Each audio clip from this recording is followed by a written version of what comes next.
Estimados estudiantes de la Universidad José Vasconcelos, en nuestra primer videocápsula hablaremos de las microfinanzas que implican la prestación de servicios financieros a las personas que se consideran pobres.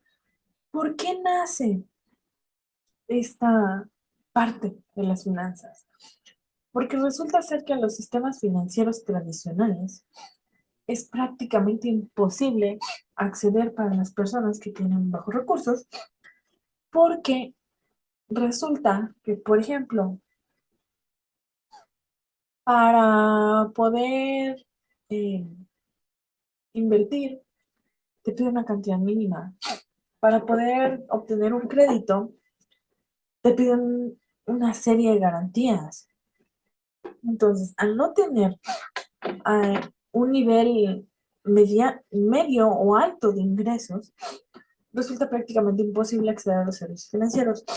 Y el problema principal del cual nos vamos a enfocar es que las personas que tienen o que se encuentran en situación de pobreza generalmente necesitan capital para poder autoemplearse y empezar a generar flujos de efectivo, pero el capital generalmente lo conseguimos mediante un préstamo, para el cual los bancos casi siempre piden historial crediticio, avales, garantías de activos fijos, comprobantes de ingresos y, al menos en México, la gran mayoría de personas no cuentan con todos estos recursos para poder ser sujetos o adquirir un crédito.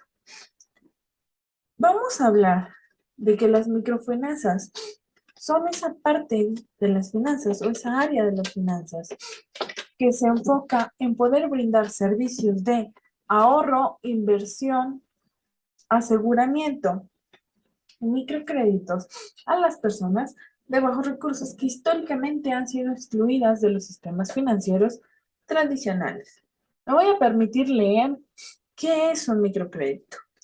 Resulta que los microcréditos son pequeños créditos a personas pobres que se realizan para proyectos de autoempleo que generan una renta, es decir, ganancias. Recordemos que la rentabilidad es la capacidad que tenemos de poder generar ganancias. También nos dice que en este caso las garantías son sustituidas por medidas como la formación y el apoyo técnico, así como los apoyos grupales, en los cuales haremos énfasis en un rato más, y el apoyo de las entidades sociales u organizaciones no gubernamentales o con fines que no son lucrativos. También vamos a decir que el microcrédito ofrece las herramientas para que los beneficiarios puedan construir una salida de la pobreza. Recordemos que mencionábamos hace un segundo que vamos a hablar de ese flujo, de esos flujos de efectivo que se van a generar mediante la inversión de un capital que en este caso es el objeto del crédito. Por último, nos dice que las cantidades de este tipo de microcréditos que generalmente se otorgan a personas de bajos recursos deben ser reembolsadas por las personas, debido a que este reembolso ayuda a sostener a la entidad que otorgue los créditos. Como decíamos, resulta ser que para acceder a los sistemas financieros tradicionales se solicitan una serie de requisitos y no solamente para los créditos. Por ejemplo, hablábamos de la Bolsa Mexicana de Valores en la vez que nos conectamos y tuvimos una serie de fallas técnicas, por lo cual les pido una disculpa. Entonces, platicábamos de que para entrar a Bolsa Mexicana de Valores se necesitan, entre otros requisitos, tener por lo menos 20 millones de dólares como capital del año anterior. Necesito tener estados financieros auditados. Necesito tener un mínimo de inversionistas. Pero en México, la mayor parte de las empresas son micro, pequeñas y medianas. Y resulta que no tienen percepciones o no tienen un capital de 20 millones de dólares. Resulta que no tienen un mínimo de socios. Muchas veces es una persona física que lleva a cabo sus actividades y que ni siquiera está dada de alta ante el RFC, pero que pues sí necesita capital o ha necesitado capital para poder iniciar con sus actividades económicas y generar flujos de efectivo. Luego vamos a mencionar que este, este tipo de créditos casi siempre no pide mayores garantías, son otorgados prácticamente bajo la promesa de que el beneficiario va a pagar. Entonces, en ese momento que yo tengo la palabra de mi beneficiario, otorgo el crédito. Es como los créditos a la palabra que en algún momento dio el gobierno mexicano para poder autoemplearse, ¿no? Donde por la simple promesa de pago se otorgaba un crédito. Recordemos que ese es el significado de crédito, ¿sale? El creer que me van a pagar. Y ahí vienen los créditos. Entonces, en este caso, voy a creer que el dicho beneficiario me va a pagar. Por otro lado, si ustedes recuerdan y han analizado, han revisado nuestro programa de la materia, van a encontrar que hay un punto en el que hacemos referencia a la pobreza, ¿no? Recordemos que la pobreza implica la escasez de recursos financieros que afecta la calidad de vida de las personas. Entonces, resulta que los microcréditos a veces vienen desde 5,000 pesos y casi siempre, por definición, deberían de ser empleados por aquellas personas que buscan o que tienen algún ánimo de superación mediante la generación de flujos de efectivo. Entonces, estos microcréditos se han utilizado como una estrategia para combatir la pobreza. Vamos a decir, y es necesario considerar, que en los países que se encuentran en vías de desarrollo ha resultado importantísimo que se le puedan otorgar estos pequeños créditos a las personas.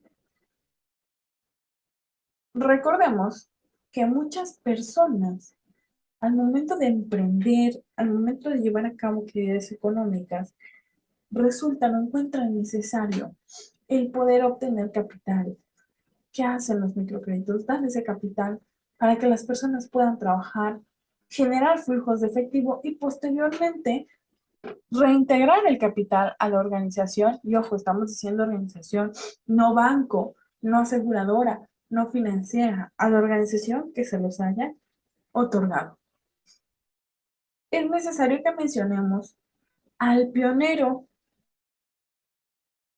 en en este trabajo de microcréditos, ¿no? En este impulso que se le ha dado a las microfinanzas.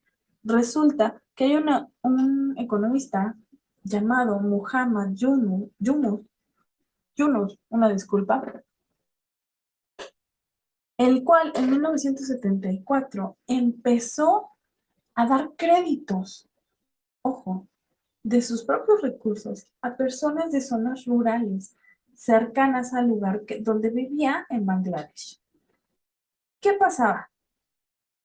Juno se dio cuenta de que las personas no habían logrado generar flujos de efectivo importantes o suficientes para salir de la situación de pobreza porque no contaban con el capital para iniciar sus actividades económicas. Entonces, en ese momento, Yunus decidió otorgar préstamos a las personas que él conocía con el objetivo de brindarles este capital que les permitiera ir realizando actividades económicas y que conforme estas actividades económicas fueran generando flujos de efectivo, el capital prestado tenía que ser restituido. Ojo, así deberían funcionar todas nuestras instituciones microfinancieras, con ese constante flujo de capitales. Resulta que Muhammad Yunus lo que hizo fue fundar lo que actualmente se conoce como el Banco de los Pobres. Este banco inició sus operaciones en 1974 y tiene una forma de operación interesante que consta de lo siguiente. Se otorgan créditos de manera grupal. Por eso decíamos que las garantías a veces incluyen ese apoyo grupal, no avales, sino el apoyo grupal. ¿Qué quiere decir?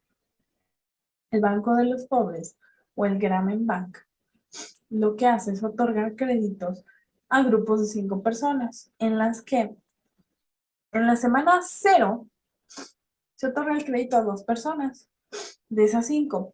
Y durante 6 semanas, a una tasa del 20%, que podríamos decir que es una tasa alta, pero en este caso ha ayudado a solventar los posibles riesgos financieros, genera una serie de pagos iguales. Entonces, yo le presto dinero a 2 de estas 5 personas y estas personas empiezan a pagar. Una vez que pagan al menos 6 semanas o realizan 6 abonos de ese mismo capital que ha regresado, de ese mismo efectivo, se le otorga el préstamo a otras 2 personas que vuelven a pagar durante 6 semanas, de tal manera que a la semana 12 se le puede otorgar el último préstamo a la persona, a la quinta persona. Pues si ustedes se dan cuenta, resulta ser una manera autosustentable de financiamiento. Como están los 5, existe la garantía de que los primeros 2 van a pagar, porque los siguientes 2 van a depender de eso. Y el último también dependerá de esa serie de pagos. A eso nos referimos con el apoyo grupal, que resulta importantísimo, al menos para esa institución microfinanciera. Ojo, cuando hablamos de instituciones microfinancieras, no hablamos de las instituciones que pertenecen a los sistemas financieros tradicionales, sino que hablamos de organizaciones no gubernamentales, personas morales no lucrativas, organizaciones no lucrativas, que buscan un fin altruista que resulta ser el de impulsar la economía.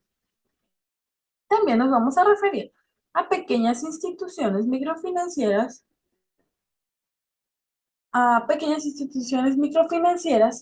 que otorgan créditos de un monto muy bajo y que también otorgan o pueden dar servicios de ahorro, de inversión, como las pequeñas cajas de ahorro, que muchas veces, al menos acá en Chiapas, hay una de ellas, que si no mal recuerdo, en la cual si no mal recuerdo puedes abonar o ahorrar desde 100 pesos a la quincena, entonces el monto es muy pequeño. Recordemos que no pertenecen a los sistemas financieros tradicionales a los cuales resultaba prácticamente imposible que las personas pudieran acceder, sino que han nacido para cubrir esas necesidades de servicios financieros de las personas que se consideran pobres. A continuación me voy a permitir compartirles algunas características de las microfinanzas y específicamente de los microcréditos. Entre ellos es la metodología crediticia, en la cual es necesario mencionar y recordar que acá los créditos no se otorgan por las garantías que una persona pueda dar, sino que se otorgan por las características de cada persona. Y no se requiere documentación, comprobantes de ingresos, hipotecas, avales, garantías en bienes o activos fijos. También existe una cartera de préstamos en la cual vamos a decir que los microcréditos, como su nombre lo dice, son muy pequeños, no solo por el poder o la capacidad de pago que tienen las personas beneficiadas, sino por el monto que se otorga. Que acá en México hay instituciones microfinancieras que te otorgan desde 5,000 pesos hasta 70,000, ¿no? Muchas personas, pues, utilizan este tipo de créditos para adquirir activos que no necesariamente cumplen con el objetivo de combatir la pobreza. Luego tenemos los costos operativos que resultan ser mayores, pero también podemos mencionar que los gastos que se generan son de carácter personal. Entre otras cosas, vamos a hablar de los fondos o el fondeo y vamos a mencionar que estos préstamos se otorgan con una gran facilidad. Y por último, ¿a quiénes están enfocados o a quiénes van dirigidos estos préstamos? Resulta ser que a las personas que tienen bajos niveles de ingresos o que se encuentran en situación de pobreza. Retomando el término pobreza del cual estábamos hablando, es necesario que hagamos conciencia de que este tipo de créditos, este tipo de finanzas, tienen por objetivo el poder impulsar el desarrollo económico de las personas que se consideran pobres o que se encuentran en situación de pobreza, que tienen bajos niveles de recursos. ¿Qué hacemos? Le damos crédito, le damos el capital a estas personas para que puedan llevar a cabo sus actividades y posteriormente estas personas deben reintegrarlo. Entonces, también es necesario que mencionemos que el hecho de reintegrar los créditos no es un apoyo clientelista como nos hemos mal acostumbrado, sino que es una autoayuda. A mí me dan el capital bajo la promesa y la condición de que yo lo voy a implementar, lo voy a utilizar para actividades económicas que generarán ingresos, que como les mencionaba, generarán una renta. Y de esa misma renta, yo podré costear el préstamo. Resulta ser que esos son los microcréditos. Pero que, como mencionábamos anteriormente, las microfinanzas no son sinónimo de microcréditos. No es el único servicio que se da. También están los servicios de ahorro, de inversión y de financiamiento. Como algunas cajas de ahorro en las cuales se ahorra, se invierte, se generan intereses y aparte también pueden otorgar préstamos o pequeños financiamientos dependiendo de lo que haya ahorrado la persona. Entonces, ojo, no es correcto confundir el término microfinanzas con el término microcrédito.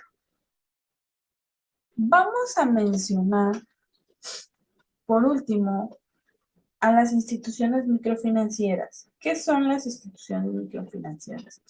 Son todas estas organizaciones que tienen por objetivo el poder brindar los servicios financieros a las personas de bajos recursos. Recordemos, como ya hemos mencionado, créditos, inversión, aseguramiento y ahorro.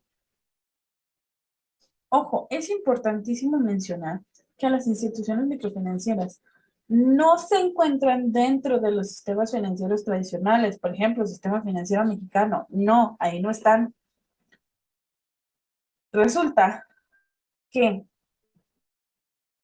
las microfinanzas, y si nos regresamos a 1974, el año en el cual empezó a trabajar el Grameen Bank, que en ese entonces no se conocía de esta manera, sino que funcionaba solamente como préstamos de parte de Muhammad Yunus.